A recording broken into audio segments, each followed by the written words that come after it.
Hi guys, what is up? Welcome back to my channel. Welcome to my 2026 financial goals video. Today we're talking about money. I'm going to tell you all of my goals I have for the new year, and we are going to set up my 2026 budget. If you are new here, hi, I'm Krista. You're about to get to know me on a very personal level, but just a few things about me that I feel like you should know before we get started. I'm 27. I live in Charlotte, North Carolina with my husband. We do budget as a household. I work from home as a data analyst, so I do work a normal 40-hour-a-week corporate job. My channel is really just a lifestyle channel. I do a lot of vlogs, and it's really just me taking you through my 20s and everything that encompasses. I love health and fitness. I love making my apartment cozy and decorating it. But a big part of our 20s and just getting through life in general is finances. So here and there, I do make a budgeting or a finance related video. So if you like content like that, if you like a little bit of everything, make sure that you subscribe and stick around and just join me on this crazy journey that is life. I have to give a quick disclaimer. What works for me and my family might not work for you and your family. Finances are very deeply personal, and I just like to share for transparency reasons. I think financial transparency is so important. If it wasn't for videos like this on the internet, I would not be where I am today, because I love watching these videos and relating or being motivated by other people. I think taking charge of your finances and being transparent about it as much as you're comfortable is super important. So that's why I share, not sharing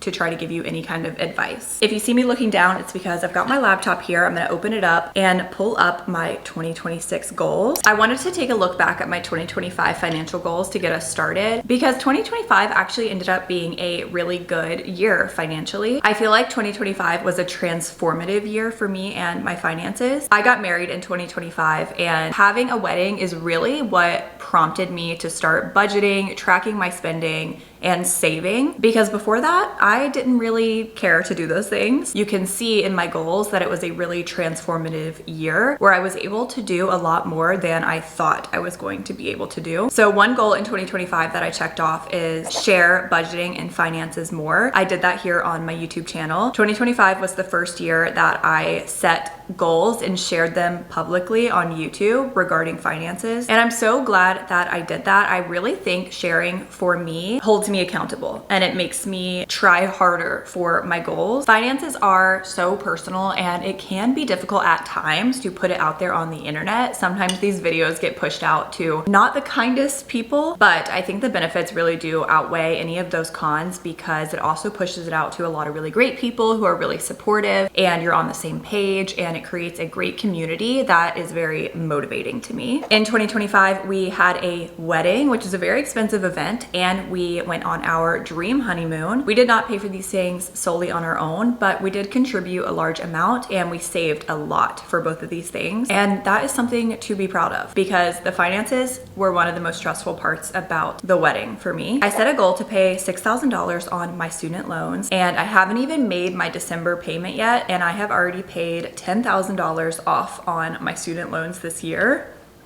That is so exciting to me. I'm ready to get rid of those. After I make my December payment, I will have paid off closer to $12,000 on my student loans, which is almost double what my original goal was at the beginning of the year. In 2025, we successfully funded our emergency fund to $10,000. Eventually, I do want to get this higher. I think closer to 20 would be something I'm comfortable with, but I want to tackle debt first, and then we'll go back to the emergency fund later on. We have another savings account that is what I call our life savings account that has a good chunk of change in there. Worst comes to worst, we could always also use that as an emergency fund. So I feel like we're in a good place with the emergency fund for now until we tackle our debt. And the last thing we checked off for 2025, I increased my Roth IRA contributions. I was only paying in about $100 a month at the beginning of the year. And now that we are at the end of the year, I have been consistently putting in $583 every single month, which means I will be on track in 2026 to max out my Roth IRA for the first time. So 2025 was a really good year for finances. I think really paying attention to it, I was able to do so much more than I clearly originally thought in the beginning of the year. I'm never perfect though. One goal that I didn't check off is do a no spend week every single month. It just didn't end up working out some months. We would have plans that fell too close to each other to be able to do 7 consecutive days of no spending. So that was a fun goal, but I realized 7 days straight just does not work for me. I'm not one to cancel plans or not do something because I'm doing a no spend week. I could go 7 consecutive days without spending any money on myself, buying clothes, things like that.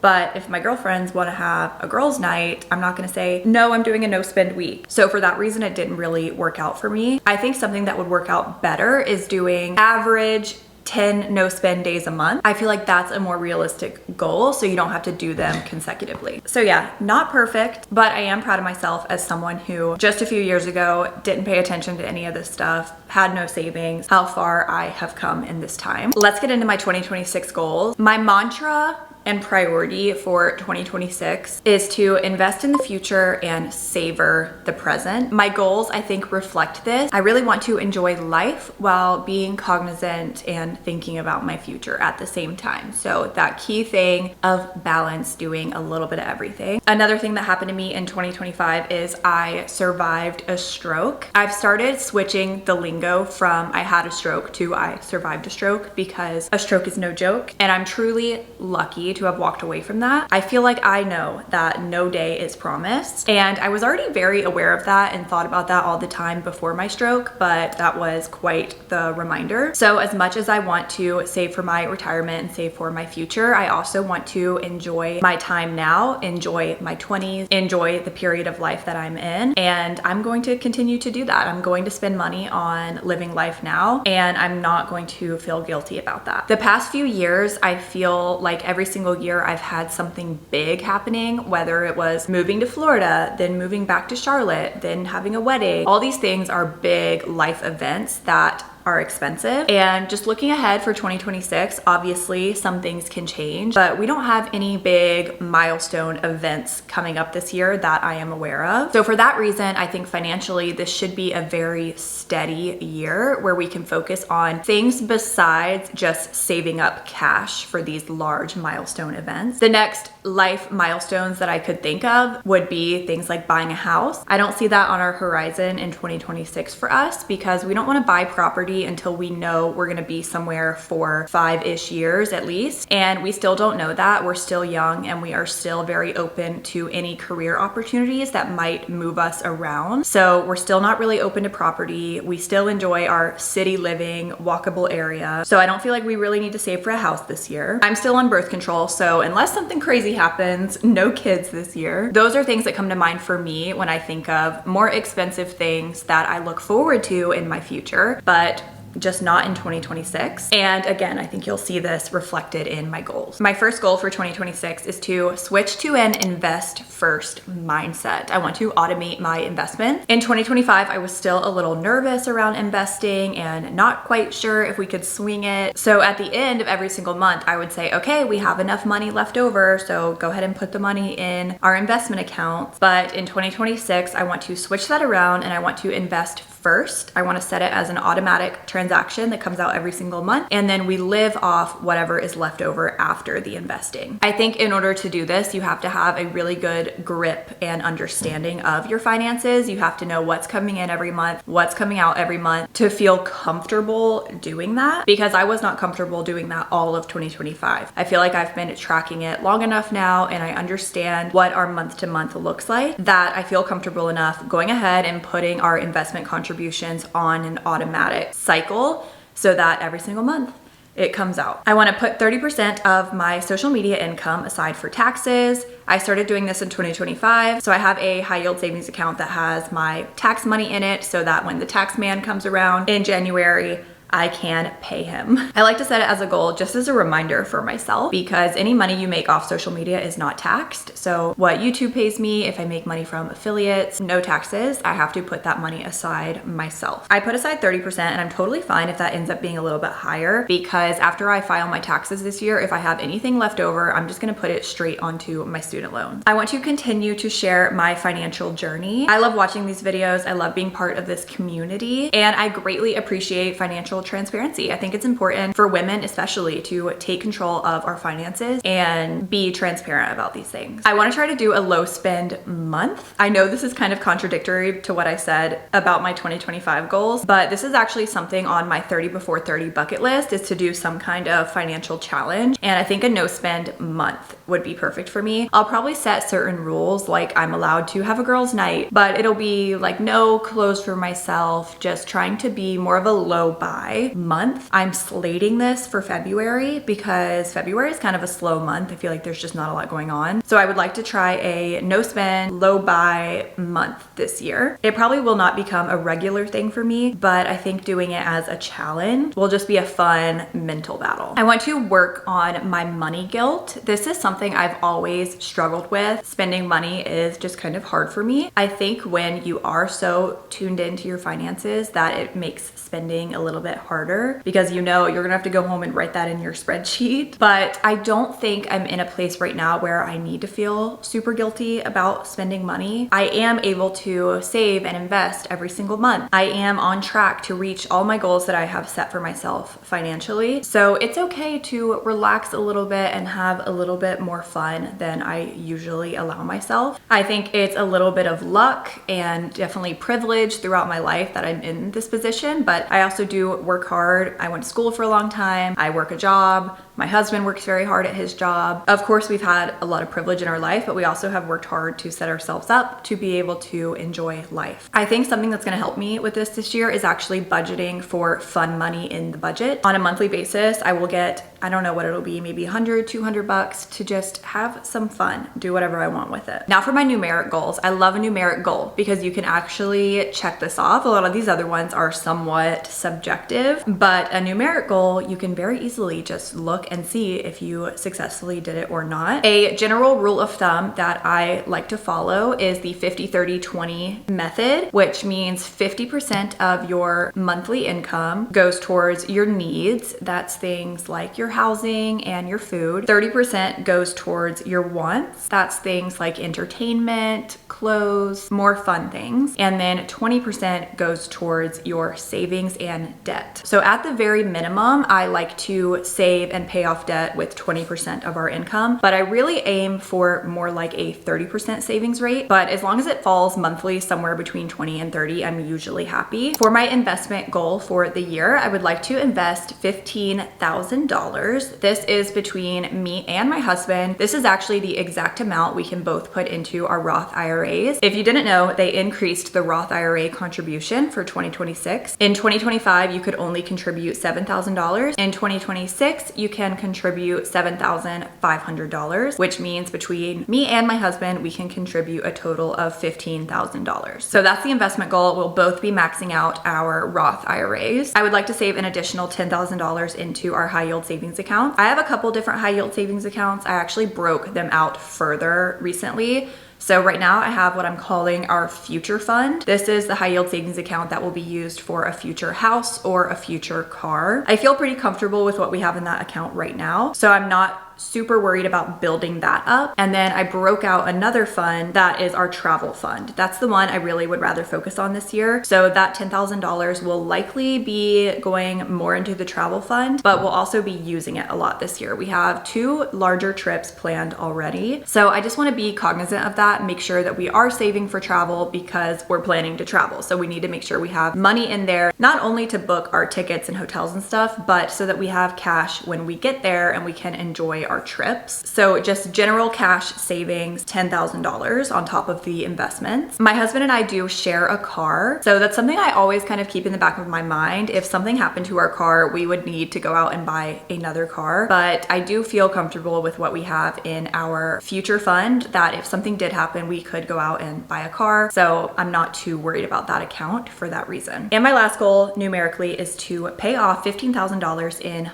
student loans. I've made it a goal to pay off my student loans before I turn 30. So I have slightly over 2 years left, and I have a little bit under $30,000 left on my student loans. So if I pay off $15,000 this year, that means I will be slated to pay off my student loans in 2027, which is so exciting. When I pay off my student loans, we're gonna throw a party. I'm gonna go to my favorite wine bar and buy a bottle of champagne, real champagne, and I'm gonna drink it, and I'm gonna be really happy. I started with $55,000 in student loans. So to be down to under $30,000, I'm really happy and I am proud of that, but I'm just kind of ready to pay them off. I do want to disclaim, if they were high interest, I would be way more stressed out about them, and I would probably not be investing right now, and I would be hammering my loans, but they sit around 5% interest. So they're kind of in that point where you don't need to worry about them too much, but you should try to pay them off. I've somewhat ignored them for a few years and just paid the minimum on them, but I've slowly been increasing the amount that I've been paying on them. And I feel like 2026 is a good year to pay more attention to them since we don't have any huge milestones planned for the year. I think putting a good dent in those student loans is a really good idea. So I'm excited about that. I see the light at the end of the tunnel. I will have these paid off in 2027 if everything goes to plan. And you know what? If something crazy good happens, maybe we'll pay them off in 2026. I doubt it, but who knows? We could get new jobs.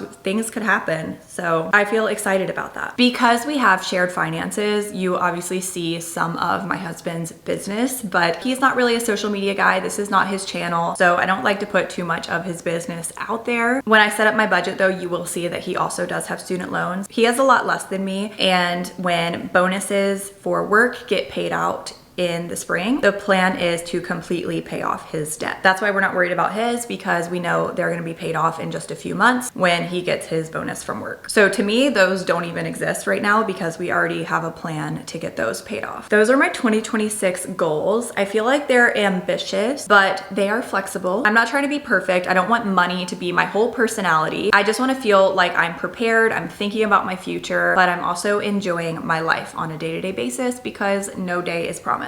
I am a real person with a real income, real thoughts and feelings. I think this sets us up for a really great year. For my 2026 budget spreadsheet, I'm using a spreadsheet from Coplenty. I will have it linked down below if you're interested. I use the budget 2.0. We're gonna be setting it up together. I do have a discount code with them. I will leave it here on the screen. I believe it gets you 10% off your purchase. I started using Coplenty spreadsheets last year and I really like them. I switched around spreadsheets a little bit last year, but I'm excited this year to just be sticking with the budget 2.0 because that means at the end of 2026, I'll be able to see all my totals for the year in one spreadsheet. Here is what the spreadsheet looks like once you open it up. It has all the instructions that we will go through. You have an annual dashboard, so as you fill things out throughout the year, you'll have all your totals for your income, your bills, and it makes some fun charts and visuals for you. There's also a net worth dashboard in the 2.0 spreadsheet that I really like tracking your net worth throughout the year. There's some other stuff in here you can play with, like the debt snowball calculator and the savings and debt tracker. I feel like for the most part, I just look at the monthly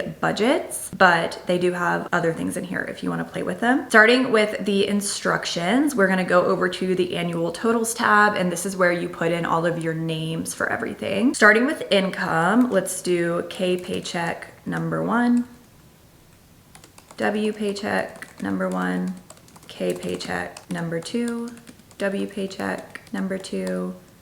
I am going to put a third one in here just because a couple months a year we do get 3 paychecks, like January is a 3 paycheck month, and we get paid on the same day. So I like to have them next to each other like that. And then I have income from YouTube. So thank you for watching. I don't make money from TikTok on a monthly basis, but sometimes I do, so I'm gonna put it in here anyway. We're manifesting, that's why. Affiliates, I make money off of things like Amazon or my links if you shop any of my links. Thank you. Brand deals, again, I don't get these on a monthly basis, but it's good to have in here to track.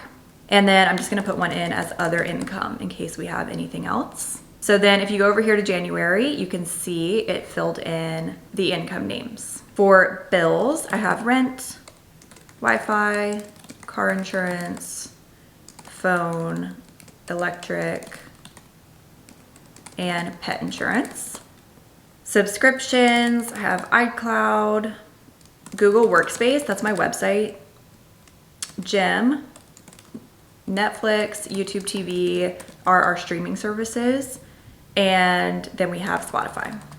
Expenses, I'm gonna delete all of these. I'm gonna do groceries / household. In 2025, I had these as separate line items, but I think I wanna combine them into one because I find that we end up buying these things all at the same time, say at the grocery store. So I'm just gonna put them in one line item and make it a little bit of a higher item on our budget. Dining out / bars, I put those together. Coffee, I do have a line item for coffee to keep me in check. I usually give myself about $60 a month. That allows me to buy my coffee beans, which are around $20 a month. And then it's enough for me to get a coffee once a week, every week. We'll do car, home, in case we ever buy any decorations or anything for the apartment.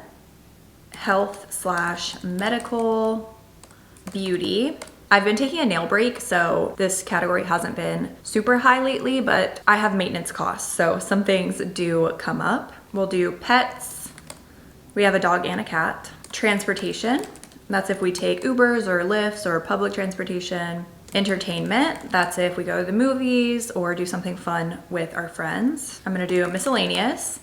And then let's do K fun and W fun. So we both get some fun money. Someone actually commented this in my YouTube comments as an idea and I really liked it. So I can do a few fun things that I want. My husband can do a few fun things that he wants and we're not micromanaging each other's spending. Oh, I forgot gifts. I'm gonna add that one in.